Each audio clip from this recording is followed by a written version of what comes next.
right, welcome everybody. My name is Gunn Elisabeth Birkelund, and I'm one of the two vice presidents in the Academy. And I have the pleasure of opening this event today. The HumSum Prize has been awarded, is supposed to be awarded every 2 years. For outstanding research in the humanities and social sciences, including law, theology, and educational science. The prize is awarded to Norwegian citizens and to foreign citizens living in Norway. The prize includes a diploma and 250,000 Norwegian kroners. Until last year, many of you will know the prize was named Fylkesaker-prisen, since it is associated with the Stefi and Lars Fylkesaker's foundation. The prize was first time awarded in 2015. Then it was given to Eyjolfur Kjalar Emilsson, an Icelandic scholar in Greek philosophy and professor in philosophy at University of Oslo. In 2017, the prize was awarded to Annelin Eriksen and Knut Michael Rio, two social anthropologists at the University of Bergen, who have contributed to a new understanding of religious change, gender, and political conflicts in the Pacific. And the prize for 2019 is awarded to Jon Elster. We are so lucky, so we have with us today the State Secretary, Aase Marthe Horrigmo, of the Ministry of Education and Research. And we are especially pleased to learn that the State Secretary herself has a background in political science. In fact, she holds a PhD in political science from University of Oslo. The Academy is grateful for the continued support from the Ministry for the operation of the Academy, and in promoting the prizes that we have, the Abel Prize and the Kavli Prizes, and now the HumSum Prize, which aims to emphasize the importance of research in the humanities and social sciences. So, with these words, I now give the floor to State Secretary Aase Marthe Horrigmo, please.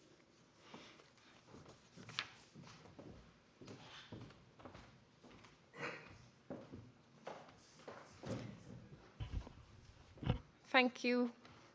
Dear President, laureate, distinguished guests, ladies and gentlemen. It's a great honor for me to be here to present the Humanities and Social Science Prize for 2019 from the Norwegian Academy of Science and Letters to Jon Elster. And it's also a great personal pleasure for me, as has already been stated as a political scientist myself, that the prize for last year is awarded to someone whom I remember from my time as a student, as I guess somewhat of a Norwegian academic hero, whose books already back then were already counted among the classics.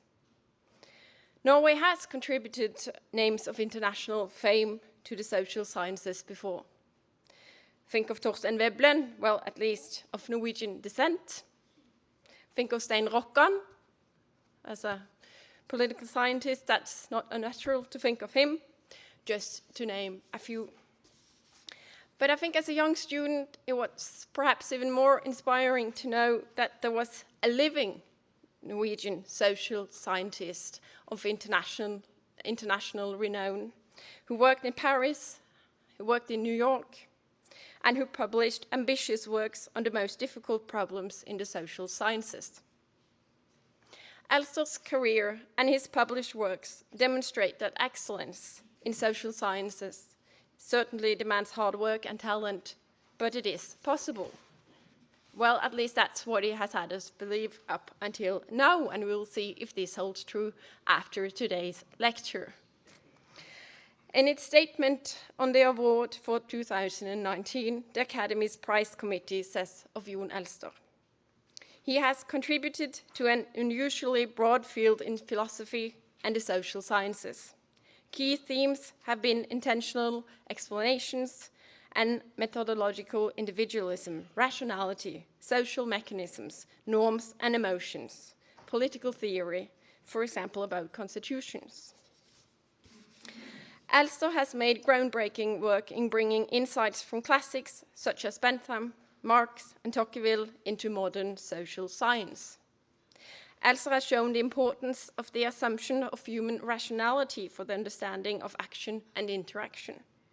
He was one of the first to use game theory in analysis of society. At the same time, he has shown the limitations of the rational actor model of humans. Few, if any, have, like Elster, criticized excessive rationalism with the same rigor that rationalist analysis shows at its best. In addition to his groundbreaking research, I would also like to draw attention to Elster's contributions to Norwegian public and intellectual debates, some of them also of a more, untraditional kind.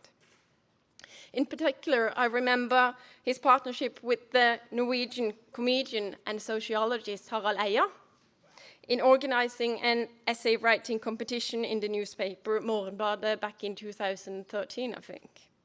The competition was called Elster's Challenge, and the task was to answer two deceivingly simple questions with reference to the work of Pierre Bourdieu.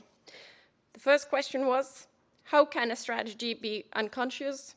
And the second, how can actions be explained by their unintended consequences? I think these are very Elsterian questions. And the prize-winning essay by Ola Elgvin, who was awarded a briefcase of money from Harald Eia, was rightly described as a very Elsterian criticism of Elster's position. And to my mind, this competition, which generated quite a few interesting answers, was one of the most entertaining yet also intellectually stimulating instances of research dissemination that we've seen in Norway in recent times. But I think the audience are looking forward to hearing, perhaps with some nervousness, to Elster's lectures on the very possibility of social sciences. And I will therefore ask Jon Elster to come up here and receive your diploma. And congratulations on a well-deserved prize.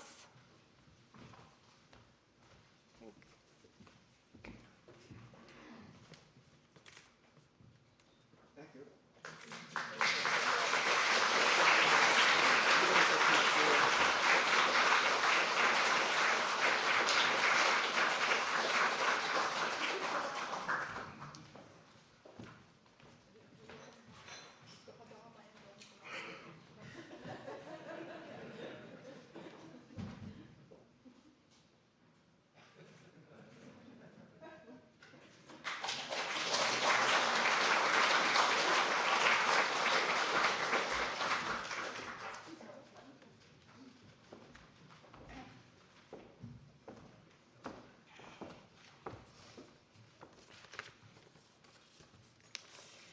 Okay, we move on.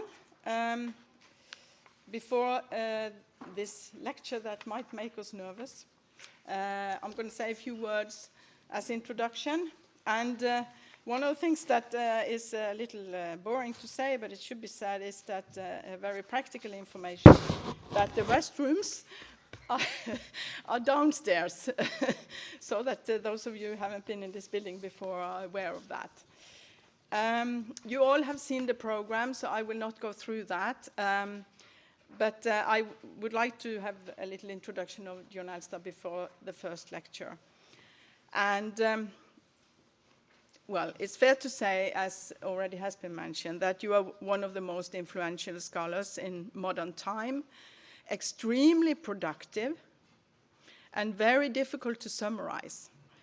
So I found a review essay by Daniel Little, and he says, the breadth and depth of Elster's writings are striking in a time of high specialization. He is read and discussed by political scientists, legal scholars, economists, and philosophers, and I would also like to add sociologists. This summary is from 1992, and it's still, of course, true. So what is special about Jon's work? Jon is well known for his use of analytical theories, and he has for decades insisted on developing methodological ideas about how to explain social phenomena. For me, as a sociologist, one of the very clear emphasis he has had has been on methodological individualism, as important if we are to understand also macro phenomena, and as was mentioned here before, phenomena such as unintended consequences of individual action. And one example that some of my students are discussing sometimes is how you can use Jon Elster to try to understand climatic change. Absolutely, important work.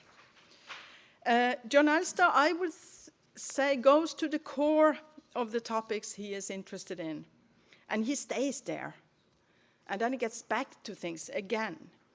And in particular, as we know, he has used rational choice theory as a springboard for philosophical and ethical analysis.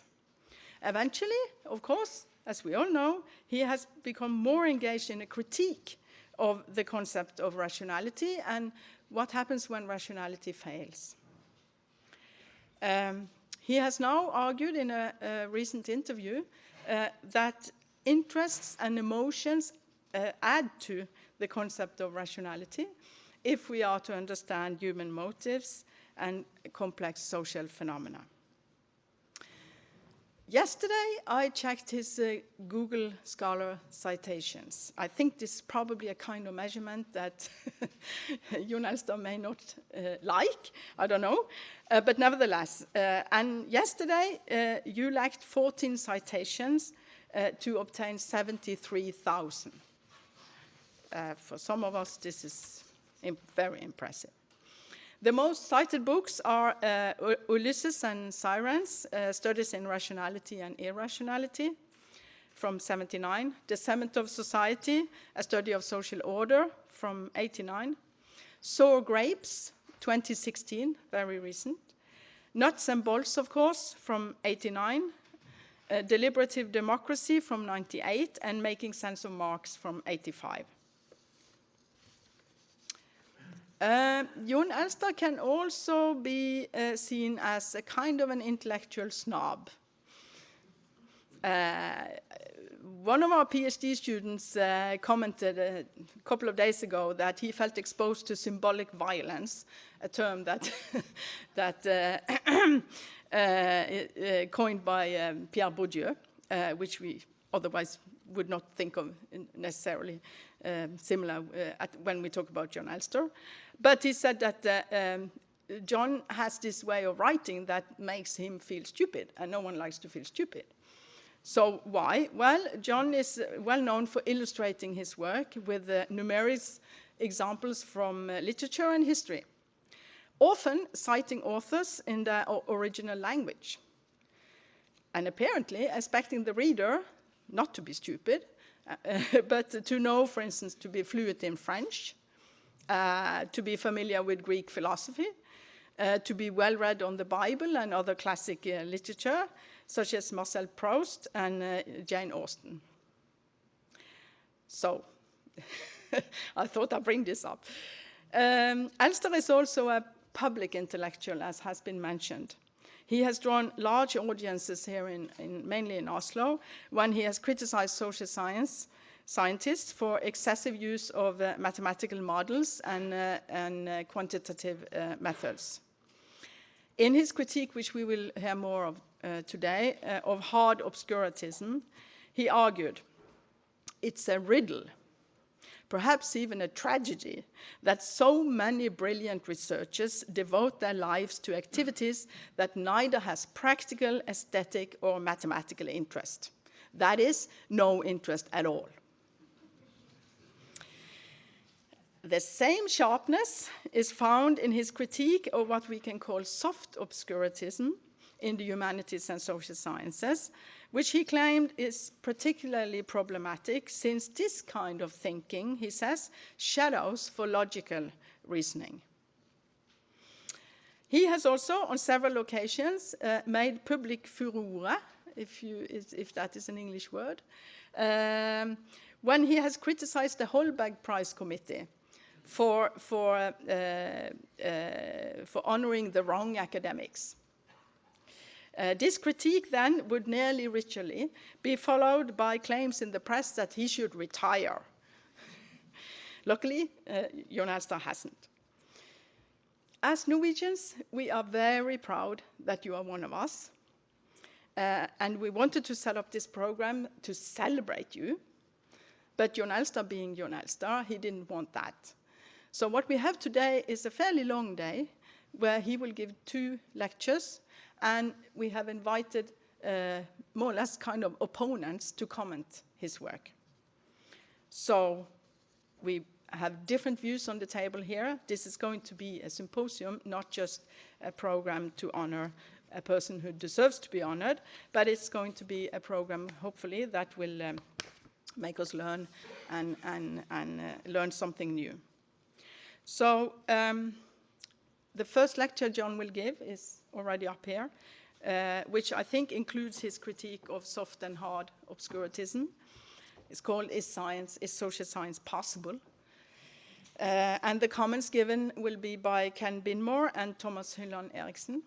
And then we will have an opening for comments and questions from the audience afterwards. And later today, after lunch, Jon Elster will have a lecture on the book in press on a French constitution. So with these words, Jon Elster, please, the floor is yours.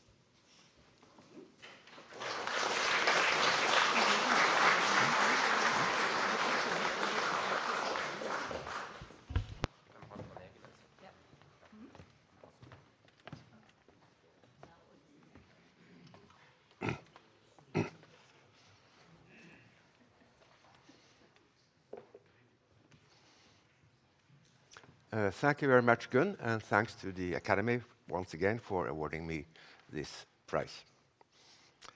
Let me begin by stating some fundamental assumptions. Let me see here.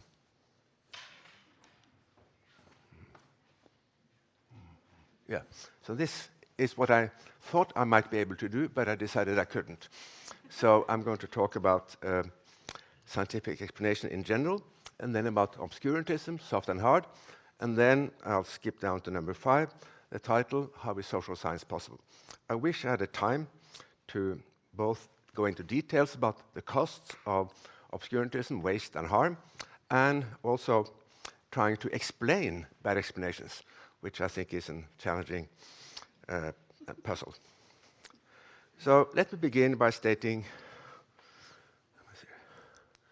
my fundamental assumptions are not particularly novel. The aim of all science is to find or approximate the truth. Since there's only one truth, scholars should aim at intersubjective agreement. Science strives for truth by attempting to provide good explanation, and here I include interpretations of works of art, not notably literary text. Good explanations are always causal explanations, with intentional explanations and functional explanations being special cases. And importantly, good explanation should have surplus explanatory value by generating predictions, and I should add retradictions, of other facts than the explanandum. Without this quality, they can degenerate into Ptolemaic attempts to save appearances. The social sciences aim in principle at providing explanations that rely only on the actions of individuals, their properties, and their relations to one another. In practice, this ideal is hard to achieve. Reference to supra-individual entities, such as households and firms, are inevitable. Also, the social sciences aim in principle at providing explanations that rely on general laws. But in practice, this ideal is hard to achieve. I'll provide a stylized example later. In the absence of general laws, scholars in the social sciences must rely on mechanisms. Since mechanisms do not yield sharp predictions and can often be identified only after the fact, social science can mostly aim at retradictions. And the main disciplines that serve as sources for social science mechanisms are, in my view, psychology and history. Those are the 2 pillars of the social sciences. Now I'm going to elaborate on some of these propositions. Scholars should accept the correspondence theory of truth. For any affirmative statement, there is a fact of the matter by virtue of which a statement, if true, is true, and if false, is false. And in my view, and this is controversial, the only way in which analysis of works of art can aim at intersubjectivity and pass the truth test is by explaining them by the conscious intentions and unconscious dispositions of their creators. Now, many scholars of literature here in this room, I'm sure, will disagree and accuse me of committing the intentional fallacy. Yet, although mental states can be difficult to access, there is nevertheless a fact of the matter. If there's a fact of the matter about the identity of the foreign passenger in Ibsen's play Peer Gynt, it can exist only in Ibsen's mind. This being said, a novel can also help us understand human nature or the structure of society, and in that way suggest testable hypotheses. Jane Austen, Stendhal, and Proust offer insights into self-deception and wishful thinking that go beyond anything proposed by current academic psychology. Now, that intentional explanations are causal simply means that intentions to act can cause actions and hence explain them. By contrast, functional explanation, which explain actions by their consequences rather than by their causes, might seem to be a metaphysical impossibility. However, if the explanation is a pattern or series of actions, we might explain it by arguing that its occurrence at one time makes it more likely to occur at a later time. If a small child is taken up because it cries, that response makes it more likely to cry at a later time, even in the absence of any conscious understanding or intention. And if the consequences of a mutation in an organism cause it to be spread in the population, we can explain its presence by its reproductive consequences. But in the absence of a feedback loop from the consequences of an action to its likelihood of reoccurring, functional explanations tend to rely implicitly on a combination of cui bono and post hoc ergo propter hoc. In other words, they ignore the possibility of accidental benefits. And I'll illustrate the idea now of mechanism with some examples. The first is taken from a London Observer drawing here in 2008, I think. It shows a young boy on a heap of rubble in Gaza looking at Israeli planes in the sky and asking himself, is this likely to make me more or less likely to fire rockets at Israel when I grow up? If the main effect of the bombing is to make him fear Israel, he's less likely to fire rockets. But if the main effect is to less likely, if the main effect is to make him hate the country, he's more likely to do so. Ahead of the fact, we cannot tell which tendency will dominate, but after the fact, we may be able to retrodict it.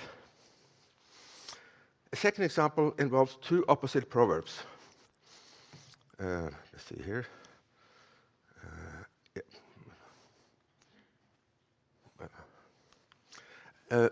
Absence makes the heart grow fonder, and out of sight, out of mind. Each of these reflects commonly observed and intelligible mechanisms, but in a given case, we may not be able to predict the outcome. However, the French moralist La Rochefoucauld came up with something like a general law explaining which of these tendencies will be triggered. Absence diminishes little passions and increases great ones, as wind extinguishes candles and fans a fire. And Jane Austen must have been inspired by this maxim in Pride and Prejudice, where Darcy remarks to Elizabeth Bennet, "I've been used to consider poetry as a food of love," to which she replies, "Of a fine, stout, healthy love, it may. Everything nourishes what is strong already. But if it be only a slight, thin sort of inclination, I'm convinced that one good sonnet will starve it entirely away."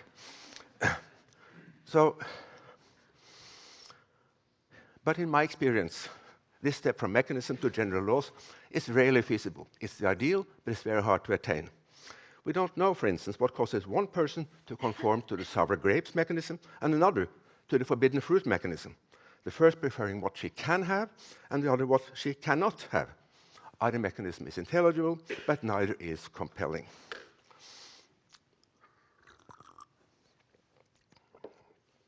So these remarks on La Rochefoucauld and Jane Austen illustrate why I'm particularly grateful for receiving this prize for the social sciences or the humanities, or being taken here in the inclusive sense.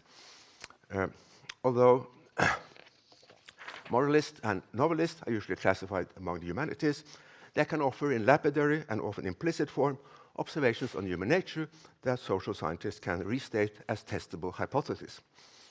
And the same comment applies to historians, as I'll explain this afternoon.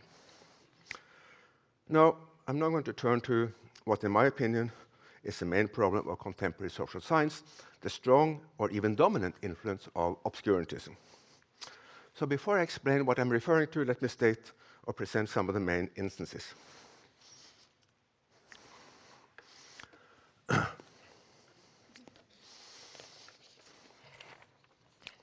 I'm not going to defend or explain all the claims in this table because of lack of time and or competence. There are two kinds of claims. First, there are intellectual claims, which must be defended by the usual methods of intellectual criticism. Secondly, there are empirical claims about the waste and harm generated by substandard obscurantist science. The claims about waste are easy to defend, at least if the intellectual criticisms are accepted. The existence of scholars, students, official, and sundry practitioners who rely on obscurantist theories amount ipso facto to a form of waste. The existence of harm is much more difficult to document. While compelling argument could be made for the harmful impact of psychoanalysis, the harms caused by regression analysis or rational choice theory are harder to document, although I think real. So if I had more time, I would have liked to address another empirical question. Because assuming the existence of the explanandum, that is, obscurantist science on a large scale, how can we explain it, this persistence over time?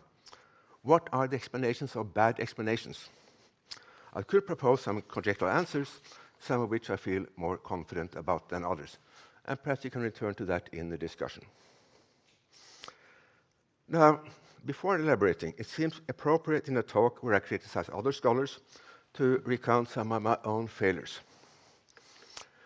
In a book in Norwegian from 1971, I drew a parallel between the impossibility of predicting technical change and Gödel's incompleteness theory. When a logician colleague, Dag Pravitz, raised his eyebrows, I realized the foolishness of that analogy. In a book in French from 1975, I approvingly cited Jacques Lacan's analogy between Marx's concept of surplus value, Mehrwert, and Freud's concept of surplus pleasure, Mehr von Lust. I did not need help to quickly realize how stupid that comparison was.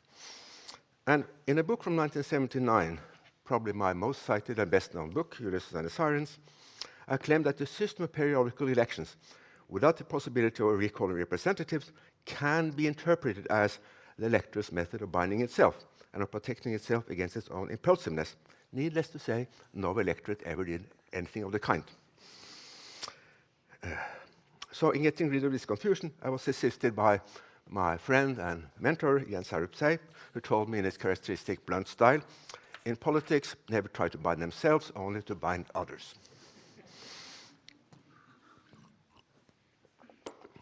So these failures were due to the attraction of analogy and teleology. Concerning the two first examples, I tacitly invoked what you might call the first law of pseudoscience. Everything is a little bit like everything else. Concerning the third example, I was in the grip of teleology, or functional explanation, which is a very common form of soft obscurantism. So let me just give one example of explaining bad explanations. The tendency to explain by consequences may itself have a deep-seated explanation. According to one recent summary, let me see if I put this up on here. Yeah. A ready recourse to teleological explanations has long been observed in young children and has been thought to be increasingly restrained in us as our acquisition of causal mechanical ideas and knowledge proceeds.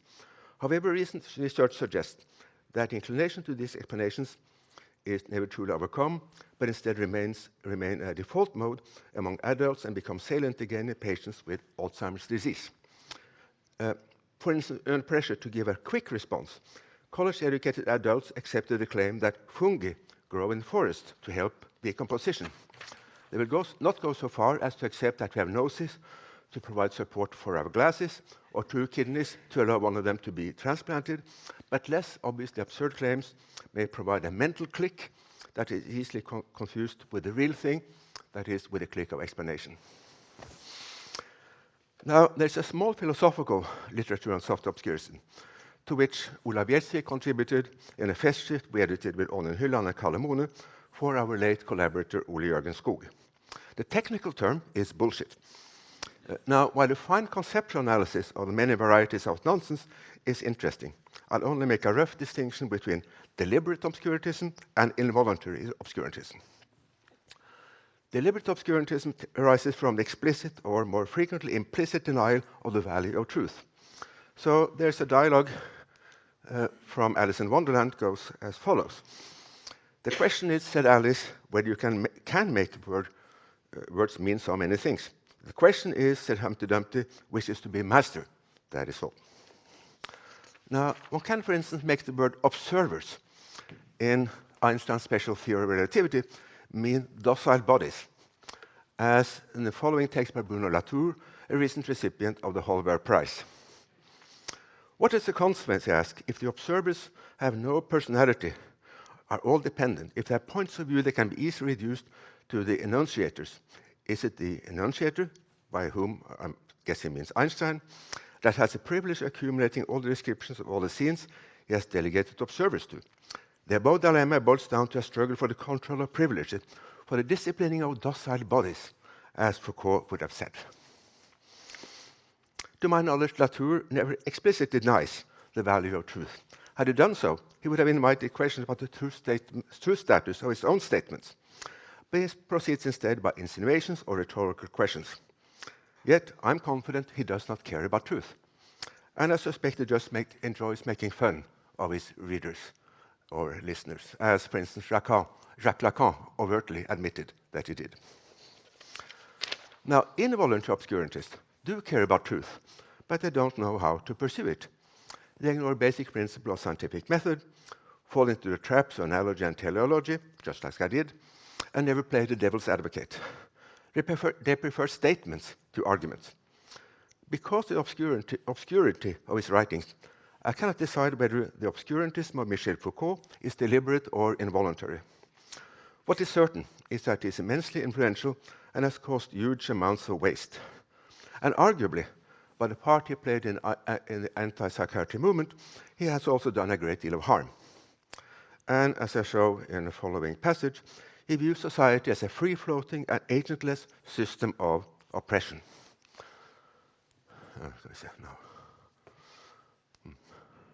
Oh, I forgot to make a PowerPoint today. I'll just read it. Understand by the term apparatus, dispositif, a sort of, shall we say, formation which has as its major function at a given historical moment that of responding to an urgent need. The apparatus thus has a dominant strategic function. This may have been, for example, the assimilation of a floating population found, by whom, to be burdensome for an essentially mercantilist economy. There was a strategic imperative acting here as a matrix for an apparatus which gradually undertook the control of subjection of madness, sexual illness, and neurosis. But it never answers the obvious questions: who, where, when, how, and why. As a rough indicator of Foucault's influence, we can compare his citations on Google Scholar with those of Thomas Schelling, who, in my opinion, is the most important social scientist of the last 50 years. Whereas Schelling has about 16,900 citations, Foucault has around 884,000. This is the world upside down. So let me take a third example, already mentioned in the introductory comments, of the highly influential French theory Pierre Bourdieu, who did pursue truth, but imperfectly. And I'm going to cite 2 questions that were already mentioned here today, inspired by Bourdieu's book La Distinction. And as we already heard, these were the 2 questions that readers were invited to answer in this competition. There were 42 responses and a winner, but in my opinion, none of the responses were really satisfactory. Let me just briefly indicate my main objection to Bourdieu's analysis by citing one of his examples. Suppose it is true, as it may well be, that when intellectuals play around with language, violating grammar or orthography, they frustrate efforts of would-be intellectuals who think they can gain access to the elite by following rules. From these observations, one cannot infer, however, as I read Bourdieu as doing, that the playful attitude of intellectuals is explained by the effect in keeping outsiders out and upstarts down.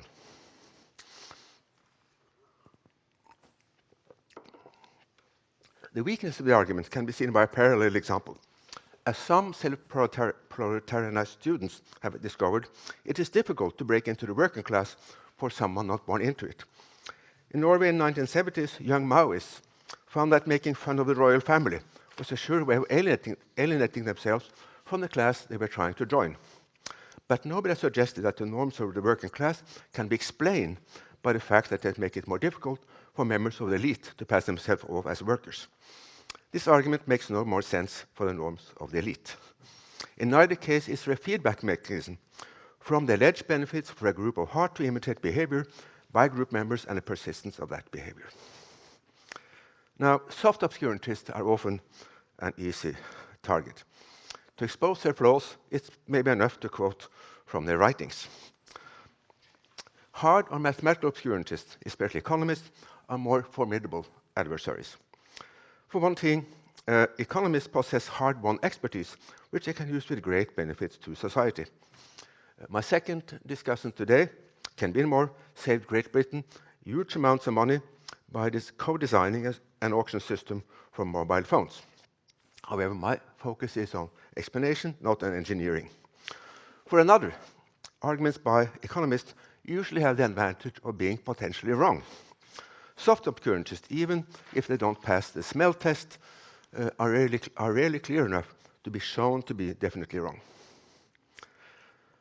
Now, for reasons of time, and also because I know more about this aspect of economics and also political science, that is becoming a sort of sub-discipline of economics almost, I'll focus on rational choice theory.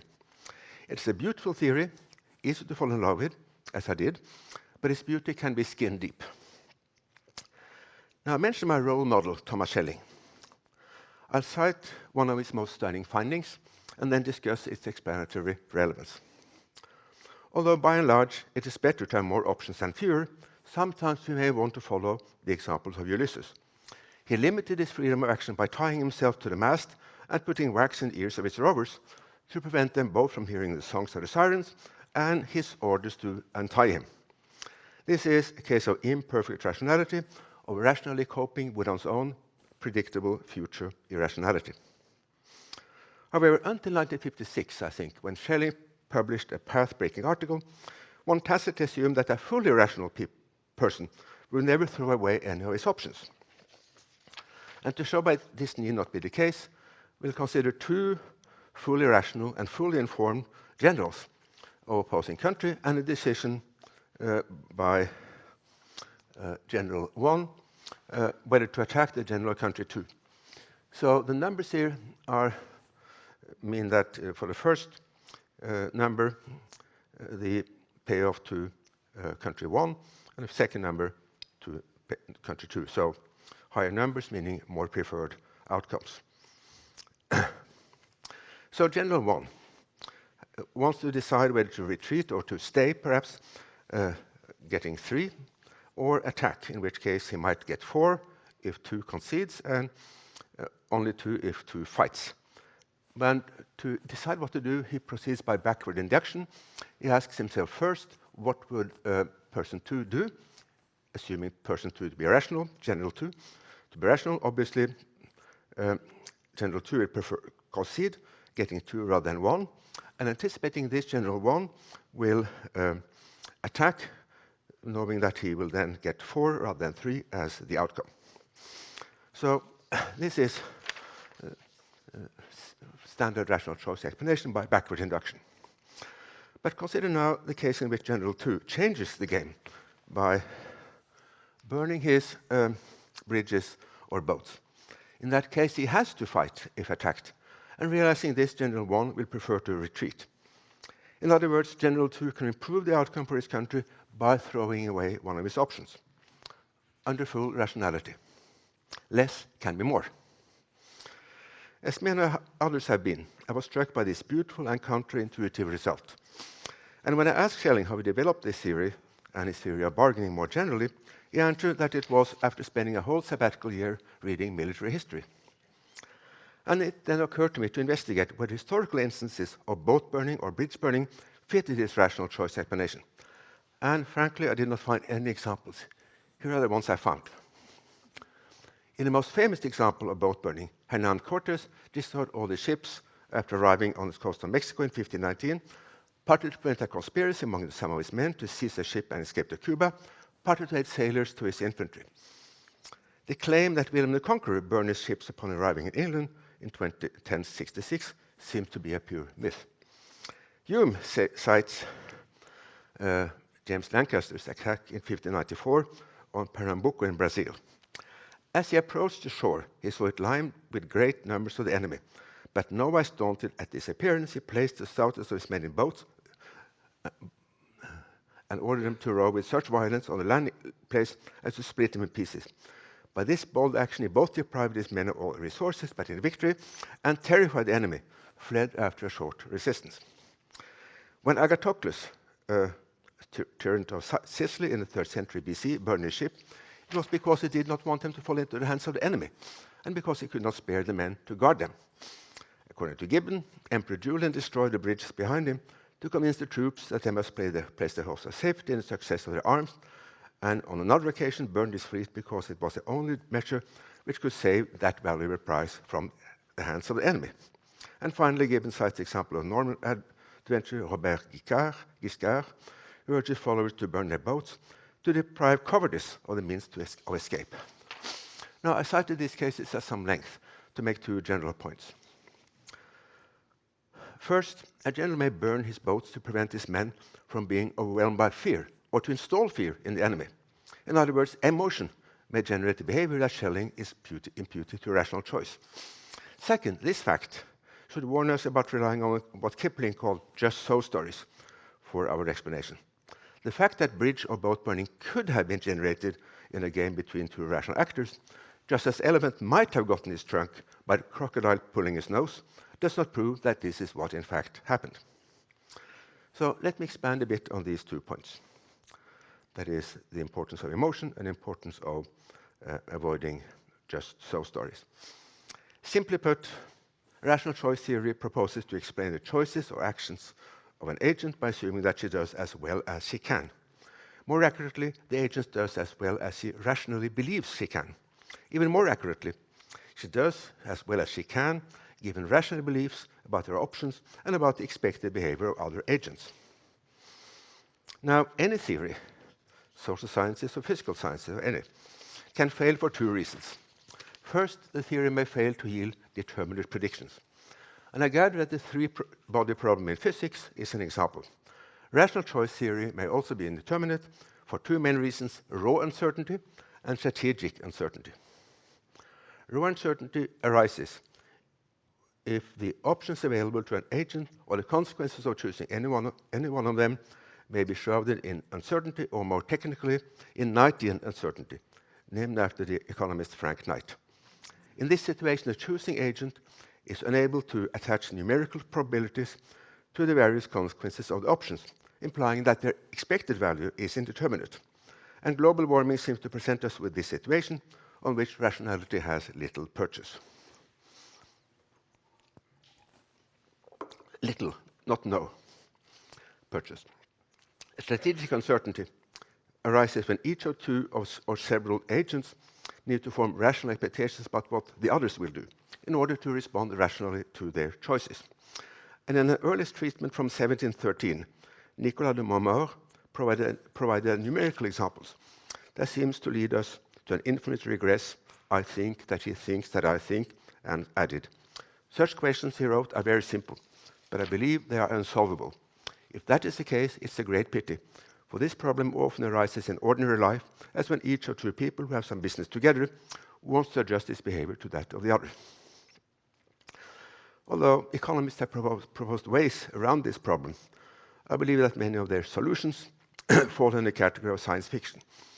For one thing, it's unrealistic to assume that ordinary people in real time are able to carry out calculations that professionals take years to learn. For another, even when a solution corresponds to observed behavior, it may be no more than a just-so story. The game theoretic analysis of charitable donations offers an example. The warm glow theory, according to which people donate not to do good but to feel good, may generate the observed facts, but only by assuming unrealistically that each citizen knows how much others will or are donating. So the second problem, to which any scientific theory may fall victim, arises when it deals determinate predictions that are not confirmed by observation. This turned out to be the case for Newtonian physics, for instance. In the social sciences, many massive violations of social choice theory occur when people act emotionally rather than rationally. To illustrate, I'll discuss how emotions can lead to irrational belief formation and hence to irrational behavior. And as a background, let me state a diagrammatic representation of the rational choice machinery.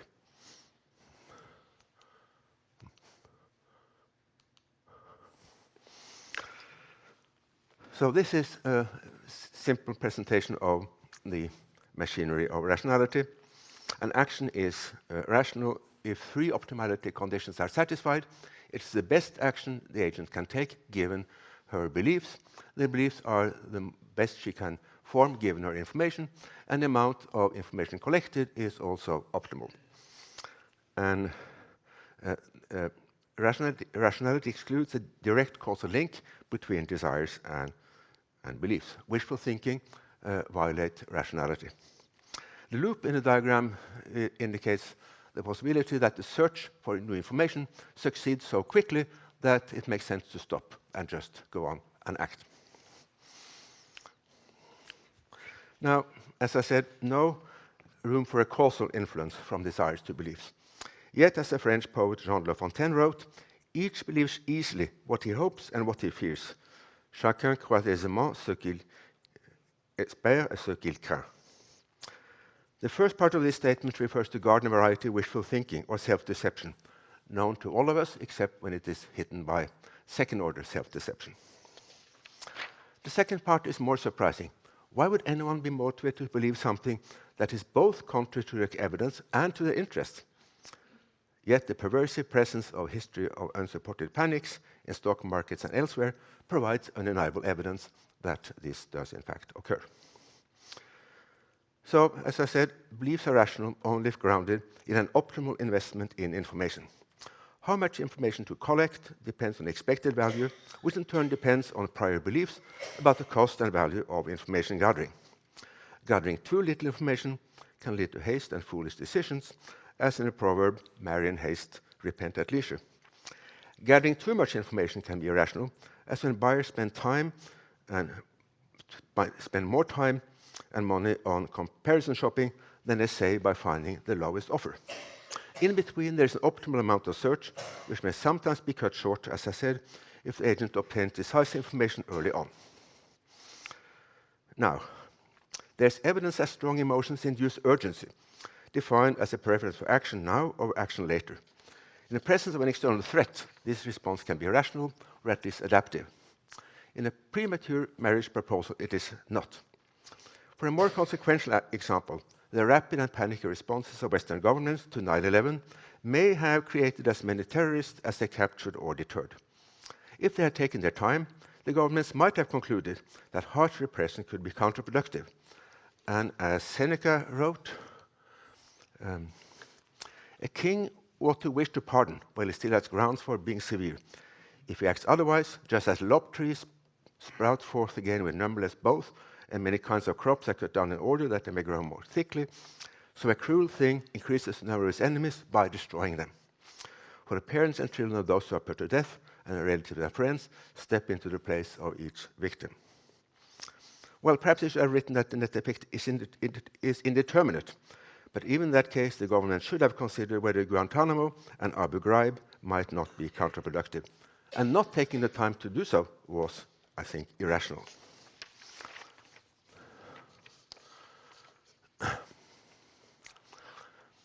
Now, time prevents me from discussing other objections to rational choice theory. The numerous economists who acknowledge them, most economists, I believe, understand that literally real-time individuals cannot go through the many steps and links in calculations that the theory assumes. That even those economists who acknowledge these flaws claim to get around them by a number of stratagems, and I'll just mention two.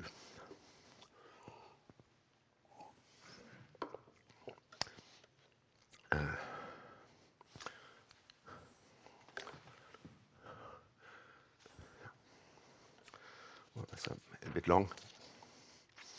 So, the instrumentalist objection is that even without micro foundations, that is, without anchoring in individual beliefs and motives, one could accept rational choice theory if its predictions were verified with a high degree of precision, just as quantum mechanics is accepted even though nobody understands it.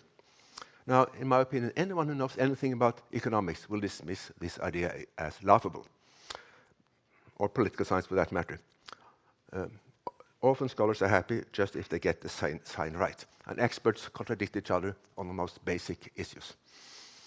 Then there's another standard response to these problems, namely that blind causality can mimic intentional adaptation. Couldn't economic selection, which eliminates non-optimizing firms on the market, mimic rationality? Natural selection has, of course, produced a rough and ready and cognitively undemanding rationality that serves us reasonably well in everyday life. We don't bring coal to Newcastle or cross the river to fetch water. But since firms are adapting to a rapidly changing environment, they are aiming at a moving target. And in any case, the process could never mimic the models all the way down to the mathematical appendices. More important, bankruptcy-driven or takeover-driven elimination of inefficient agents could never generate optimizing behavior in non-market societies or in non-market sectors of market societies. So I think that appeal to selection was an idea introduced by Chicago economist, notably Milton Friedman, is pure hand-waving. And finally, some words about the title, the question and title of this talk, is social science possible? Keynes looked forward to the day when economists would become like dentists, fixing problems as they arise. And the tools of economic engineering already do exist. A rough version of rational choice theory provides an indispensable and effective tool for officials in ministries of finance and central banks when they are called upon to predict short-term effects of small changes in, for instance, tax schedules. Because consumers respond to price incentives, experience teaches how to predict pretty accurately the impact of consumption on consumption of a 5% increase in a tax on liquor. Because if people equalize at the margin, they will spend their part of income on other goods. But I don't think, however, one could predict the impact of a doubling of the price, since the amount of smuggling and bootlegging it would trigger depends on largely unknowable factors. And in a recurrent debate about legalizing hard drugs, opponents and proponents make claims about the malign or benign effects of reform that are largely unverifiable, because the effects would depend on whether and how preferences would change as a result of the doubling or the freeing of legalizing. Rational choice theory cannot predict how preferences change. In fact, no theory can predict how preferences change. And recall here the cartoon of the Palestinian boy. Will this make me fear or hate the Israelis? Now, in my opinion, economic engineering is a craft, it's not a science. Economics and other social sciences may claim scientific status, but only in an attenuated form that does not pretend to predict large-scale changes. Macroeconomics seems doomed, with scholars belonging to different schools offering contradictory assessments and predictions. Macrosociologists do not do any better, as shown, for instance, by their massive failure to predict first the fall of communism and then the re-emergence of authoritarian systems in Eastern Europe. The question of the origin of religion is at a dead end, as far as I can see. Nobody understands why the graft of Western institutions take in other countries and other not. So if big questions attract attention because they are big, they are often, and perhaps usually, too big to lend themselves to an answer. So, in my opinion, there's time for a more modest and more robust approach. Case studies that combine psychology or behavioral economics with historical data or field observations hold out the best promises. Now, let me say a few words about experimental psychology based on behavioral responses to laboratory experiments. While laboratory studies do allow for reliable predictions of what happens in a lab, the external value of these findings are often questionable. In the lab, we can control for irrelevant factors by making subjects blind to each other, but outside the lab, anonymous interactions are rare. In the real world, interactions tend to be open-ended, but in the lab, they mostly have a known terminal date. For ethical and practical reasons, we do not today, at least, generate high-stakes emotions in the lab. In experimental studies, it can be difficult to generate sufficient variation in the independent variable if subject A anticipates the reactions of subject B to his behavior and acts accordingly. By generating variation by asking subjects how they would respond to a range of stimuli, one may not capture the emotional impact of believing that one is, for instance, actually being treated unfairly. And the list goes on. So for such reasons, experimental scholars should feel a responsibility to test the lab results against behavior in the wild, to reduce the risk that the alleged mechanisms or effects are due to the artificial setting. Conversely, historians and field observers who probe the motives of agents to explain their behavior should feel a responsibility to consult psychology and behavioral economics to reduce the risk that they are relying unduly on intuition and empathy. Each procedure has flaws which can be corrected by the other, at least to some extent. So let me present one set of studies, which I propose as a model. It was a team of scholars around Carnegie Mellon who conducted an experiment on the self-serving role of fairness with a follow-up study in the field. So in the lab, subjects were assigned to either a role of plaintiff or defendant in a fictitious tort case and asked to negotiate a settlement. They were also asked to predict the award of the judge, and they were paid based on the accuracy of their answers. Plaintiffs predicted higher awards than defendants, and pairs of subjects were more likely to settle the more similar their predictions. In other words, self-serving assessment of a high or low award made the subjects less willing to reach a negotiated agreement. Moreover, it also established that this was a causal effect and not a mere correlation by running a variant of the experiment in which subjects made their assessment and predictions behind a veil of ignorance before they were assigned their roles.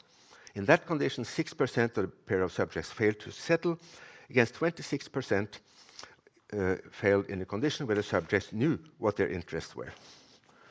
So in the field study, authors looked at negotiations between the teachers' union and the school boards in 500 school districts in Pennsylvania.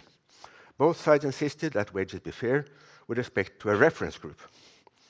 The salary in districts cited by the unions was on average either about 2.4% or $700 higher than the salary cited by the school board, which suggests a self-serving bias.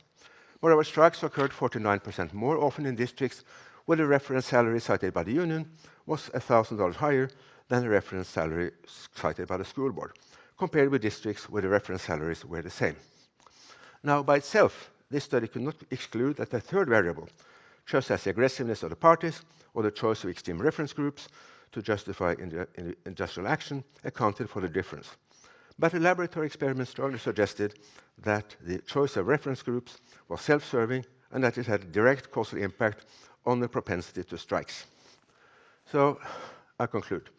Over time, multiple case studies may combine to produce a larger picture.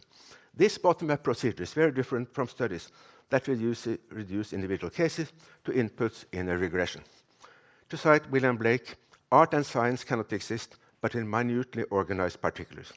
Social scientists need microscopes, not telescopes. Thank you.